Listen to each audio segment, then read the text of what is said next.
Hi guys, I'm Adam Wilborn from What Culture, joined by Phil Chambers from What Culture. We are less than an hour away before our live reactions to Double or Nothing. Please do join us for that. It's going to be one hell of a night, certainly if the rumours around Stadium Stampede are true. But we are here with some breaking news ahead of all that.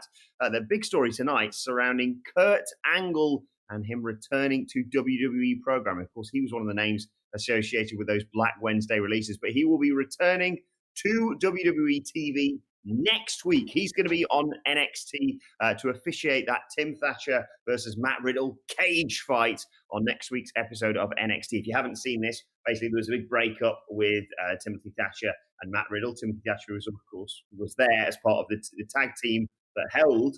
They lost them to Imperium. They held the tag team titles in place of Pete Dunne. They broke up, they fought.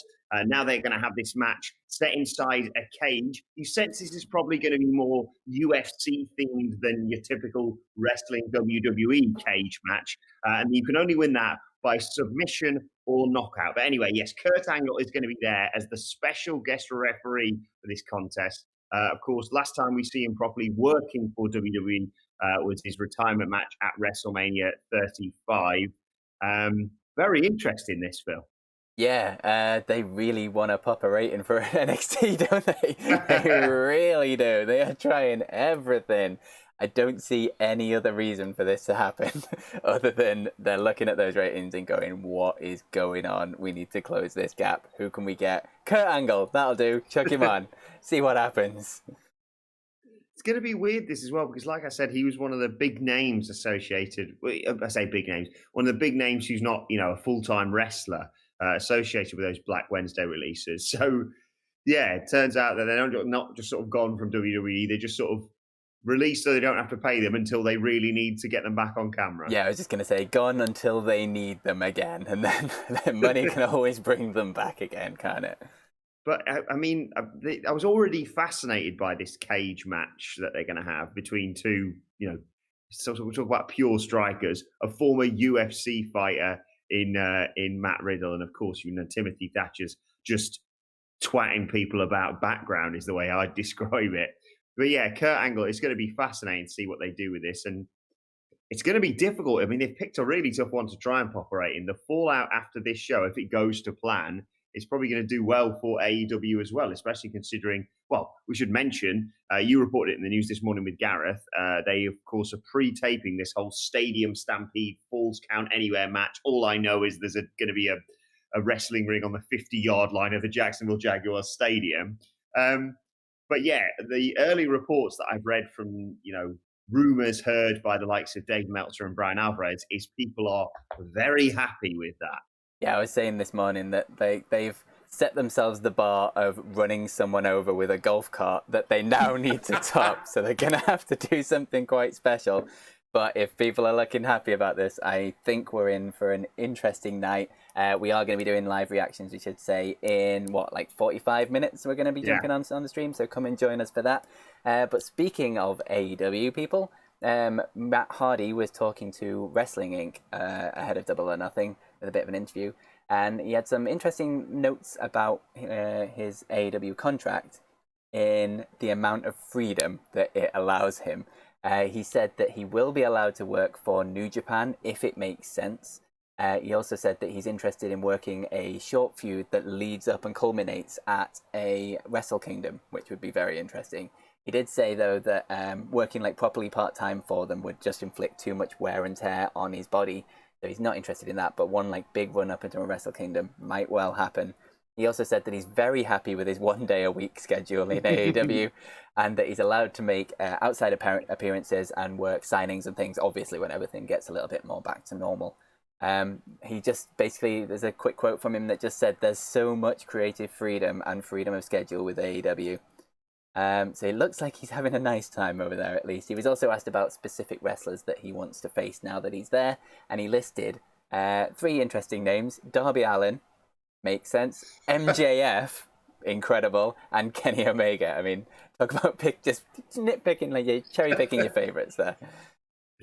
Yeah, I know that line about working 1 day a week is fine by me really made me laugh when I heard this story. But Yeah, I always kind of temper myself when we talk about AEW because we always get accused of being like bias or paid shills or whatever. And then if we poo poo something that AEW does, then we get accused of the polar opposite. And I've heard, like some of our writers and presenters being accused of both within the space of a couple of days. But AEW, not to heap too much praise on them, that they do things that all wrestling fans want to see. We would love to see all of our favorite stars be able to move around from not just WWE and AEW, but like Impact, MLW, ROH.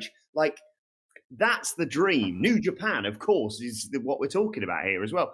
And like, yeah, I completely understand where Matt Hardy's coming from. He's not left WWE to get into this rigorous schedule, and then also, because it's not exactly going to be what you would expect anyway. He wouldn't want to represent himself either in New Japan with just a bit of a, light match. It is going to be some hard hitting feud, like you say, that builds up to something like Wrestle Kingdom, which would be really good. I'd love to see him over there. I'd love to see him in the feuds that you just mentioned there as well. And I hope this, as we mentioned on numerous occasions, opens the door just more and more for this working relationship with AEW, New Japan, and hopefully, of course, Ring of Honor with the Mighty Skull connection. Yeah, absolutely. Only good things can come of those companies having a good working relationship with each other. Almost like all the wrestlers are independent contractors. They're actually able to independently contract. And people will say, "Oh, well, it's because they're trying to heap the praise on AEW because that's where they work now, and they're trying to get in the good books of the EVPs and Tony Khan or whatever." But all I ever hear when people talk about working in AEW is creative freedom. And that doesn't mean, by the way, because I think Matt Hardy even mentioned this himself, them just greenlighting absolutely anything you want to do. This isn't, Jeff Hardy singing his own theme in Impact, for example. It's just the opportunity to pitch as much as you like. Like, I'm sure if you went in there and said, what, I haven't really got any ideas for my character, I'm happy to listen to what you've got, they would have some, great writers there who can do stuff. But they're also seemingly wide open to working more and more with creative directions and long-term booking that you have with your character. And that's already, played out as we're going to see later on tonight with Double or Nothing. Right, let's talk a little bit about Corey Graves and Carmella. They are launching. I mean, they've seen what we can do and they thought, well, I want a bit of that extra money. They're launching their own podcast on the 11th of June. It's going to be called the Bear With Us podcast. It's going to be a relationships podcast, basically, from those two. Of course, their Instagram streams, as you may have seen, have been rather popular with this current situation that we're living in. They've described the banner, I should say, the blurb under WWE's banner for this show says, Leah and Matt, no idea who they are, dive first into relationship issues that everyone has, but often too afraid to talk about. You can find them on Twitter as well, at Bear With Us Pod. Go and follow them, go and give their support ahead of this 11th of June launch. Phil, I know you've already seen that clip with Corey Graves putting his foot in it on stream with Carmella and her being visibly pissed off with him. I'm sort of morbidly fascinated by this podcast already. Yeah, as soon as you said their names, I was like, who is this just going to be like a reality show but in a podcast form where it's just them two chatting about their days and like getting in trouble with each other? I have no idea. Maybe it's just going to be Carmella complaining that Corey Graves still calls Mandy Rose like the perfect golden goddess and things on TV. Who knows what this is going to be? I think that, but I also think it's dangerous territory to go into this podcast game. If you're someone like the New Day, you're kind of untouchable because they're not only beloved with fans and just really talented wrestlers, but they just kill it on merch sales as well. So WWE probably aren't going to touch them. But it's a dangerous territory to get into, which is probably why they're sticking to more relationship stuff rather than wrestling stuff. Of course, Corey Graves has his After the Bell podcast too, which is genuinely almost as good as our podcast. Go and support them. Bear With Us podcast. It launches on the 11th of June, and I can't wait to hear what they do and how many times Corey puts his foot in it in the first few episodes. Absolutely. And to end, we've got sort of, I guess, a happy slant on a very sad story. There's been a GoFundMe set up for Shad Gaspard's family after he obviously unfortunately passed away, and in 2 days it's already hit its $100,000 total, which is amazing. But the biggest thing, I guess, coming out of this is there's a bit of a mystery surrounding one incredible donation. Someone donated $50,000 to it, and the name, all it said was CTC RIP. Now, the speculation going around at the minute is that it's John Cena and he's given the money because of the Crime Time C Nation sort of faction that they formed a while back. It was a short-lived faction because Cena had to go out on injury, but that's the going theory about who is behind this insane $50,000 donation. Yeah, you sort of covered it there, Phil, with happy news around an awful story. We've talked about it a lot this week. It's as I've said on numerous occasions, really tough for us at What Culture in particular to talk about, just because of how close we were with Shad. We had a great working relationship with him. We got to hang out with him at last year's WrestleMania. We've done videos with him in the past, and yeah, there's been some great stuff to come out of, like you say, an absolutely terrible thing. You may have seen across loads of social media channels, JTG, Shelton Benjamin, for example. There was one I saw on Squared Circle, a photo of just a load of guys who just showed up as to pay their respects to him, and it was kind of a who's who from WWE at that time. I think I saw like Chris Masters, Damien Sandow. I think Dolph was there, if I'm not mistaken. Justin Gabriel. Like, honestly, go and check it out. And yeah, we've seen donations. You mentioned there, obviously, speculation around this John Cena one. I rewatched the clip of them just destroying JBL's limo to remind me of their fantastic faction that they had, of course. I think Tony Khan donated something like 10 grand. Yeah, 10K, yeah. There's been, I know I saw Rusev's name on there. Jericho, a bunch.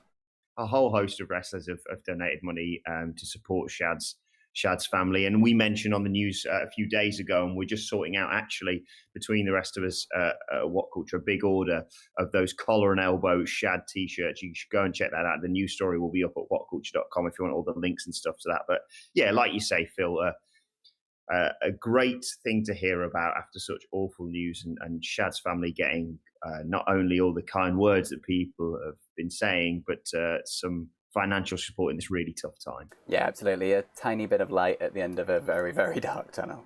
Exactly. Support them if you can, whether it be through GoFundMe, t-shirts, whatever. And as we always have been saying, our thoughts go out to Shad's family and friends at this tough time. But let us know your thoughts on all of today's news stories in the comments section below. Don't forget to like, share, and subscribe. And subscribe to What Culture Wrestling on either iTunes, Spotify, or wherever you get your podcasts from for daily wrestling podcasts. Plus, you can let us know your thoughts and any Twitter questions you may have from the fallout of Double or Nothing on Twitter at What Culture WWE. Well, actually, they can follow both of us. You can follow Phil at Phil My Chambers. And you can follow me at Adam Wilborn. And I said, follow us all at What Culture WWE. And we are 37-ish, depending on how organised we are, minutes away from our live reactions to Double or Nothing, which, of course, properly kicks off 1 a.m. here, English time. So not very long at all till that kicks off. Some great matches. We mentioned the Stadium Stampede. We're going to crown our inaugural, or they are even, their inaugural AEW TNT champion. We've got Brody Lee versus John Moxley. We've got that mad casino ladder match to come. So yes, join us for that. But for now, thanks for joining us. Thanks to Phil, and we will see you soon.